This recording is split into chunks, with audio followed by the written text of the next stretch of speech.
Welcome back. Good morning, good afternoon, good evening, wherever you are in the world. We are here with one of Nathan Bell's commentary videos talking about society, culture, art, politics.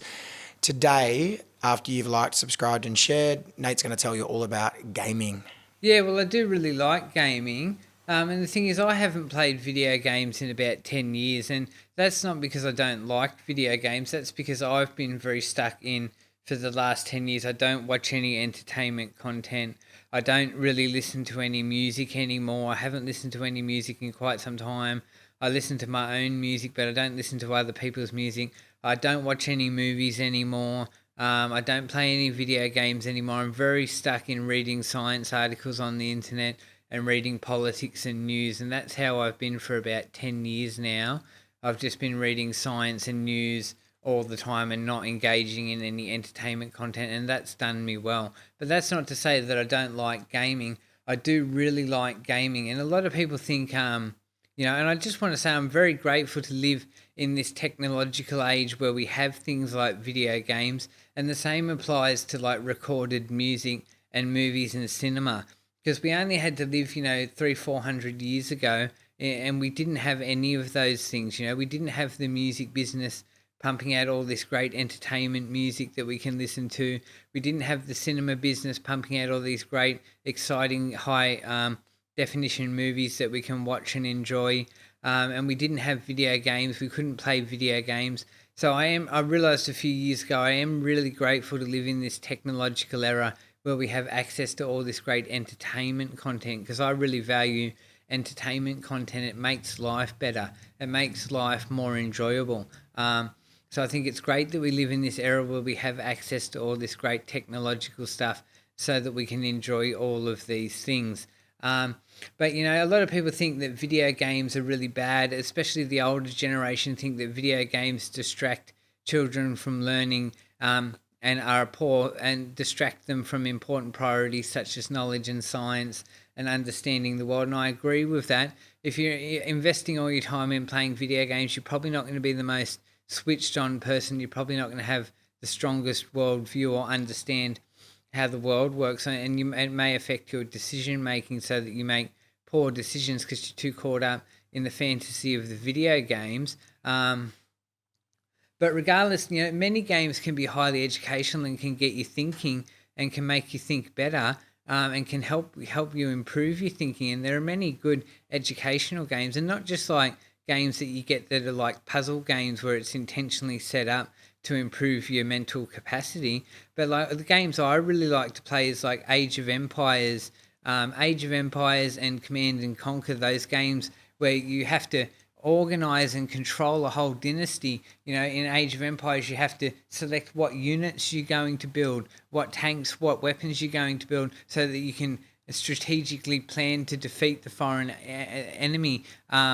Those games where you have to strategically plan out how you're going to coordinate your attacks and how you're going to coordinate and run your empire. Age of Empires, really good game that really gets you thinking in a strategic way and makes you a good manager and can teach you management skills and organization skills. And Command and Conquer is the same. It's one of those military games where you're in control of units and an entire military force, and you have to make decisions. It's a decision-making game where you make decisions that impact whether you're successful or not. So games can really help people learn strategic thinking and good decision making. And the other one I really like is I like Sim City, where you have to build and design a whole city, and you have to look at the logistics of the city and the transport networks and the irrigation and all these different things to make sure that the city functions properly. And the other one is Theme Park World. I used to play Theme Park World for hours when I was a teenager.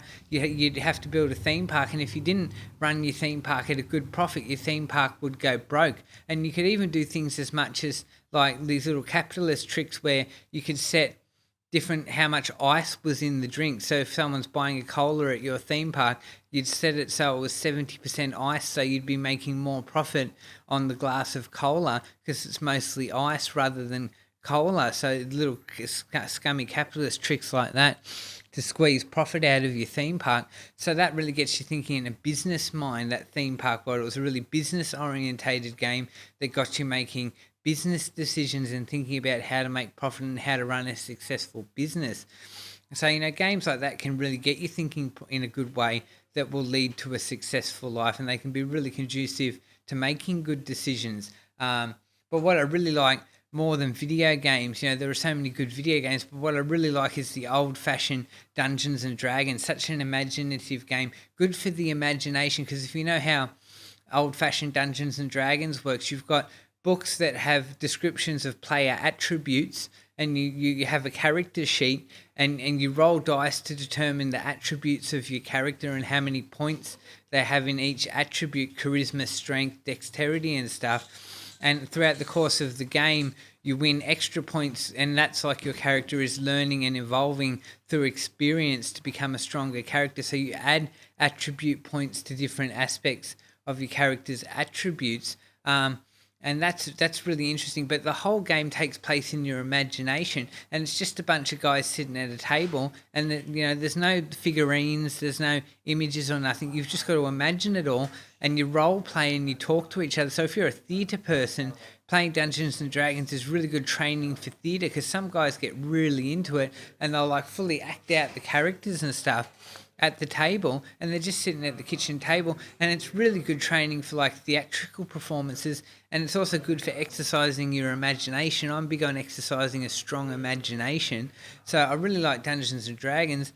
And what I really like about Dungeons and Dragons is being the dungeon master. The dungeon master has to create all the scenarios in the world, and the dungeon master will draw maps of the world, and will draw maps of different places in the world, buildings and structures that the characters go through. And the dungeon master directs the whole game and tells people what is happening in the world. So the dungeon master is the real thinker in the game, who has to plan everything out. And when I wrote my book, Kings of the New Age, The Quest of the Balancing Stones, which is an epic fantasy adventure novel, I came at it like I was the dungeon master creating a Dungeons and Dragons game, and it's modelled off a Dungeons and Dragons quest.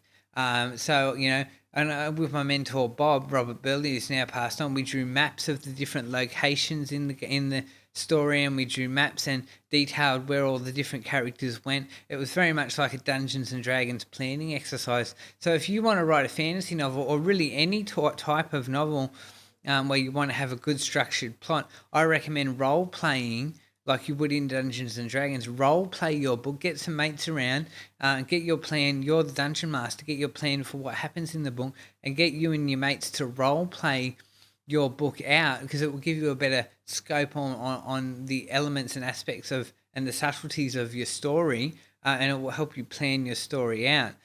So I really like the old-fashioned Dungeons and Dragons role-playing game. I think it's great for the imagination, and so much more thinking involved in it than modern video games, because you're basically acting everything out and imagining everything in your mind. People who say there's no space for gaming and that people can't enjoy gaming, I think you're too stuck in this mentality that everything has to be serious all the time. Look, I'm a really serious guy, and if you watch my videos, I talk about serious issues, serious politics. And I am a really serious guy, and I'm about science and hard issues. But I've got room in my life for leisure activities. People can enjoy playing video games. I don't do it anymore because I'm very caught up in reading about the world. But people can have room in their life for leisure activities. Leisure activities are important to a good, fulfilling life. It's important to have downtime. Some people watch movies, some people listen to music, some people play video games. I would say if you're playing video games non-stop all day and not doing anything else, that's probably not going to lead to the best life experience in the long run. But certainly there's time in people's lives for video games. So I don't like these people who want to blanketly abuse video game players and say that video games are this big nasty threat to society. No, they're not.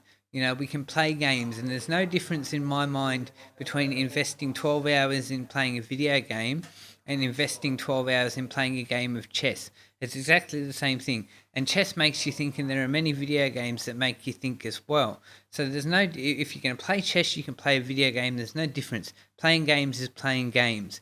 And we should have room in our life for playing games. Games and leisure time is important for a quality life. It doesn't have to always be this serious, hardcore life, which is about hard work, and science and politics and serious issues. If you're one of these really stiff people who can't have any fun, I don't think you're living a good life. Life should be fun as well. There has to be fun in life. So there's some thoughts about gaming, board games and video games and the whole spectrum of gaming. So drop a comment in the comment section about what your thoughts are on gaming.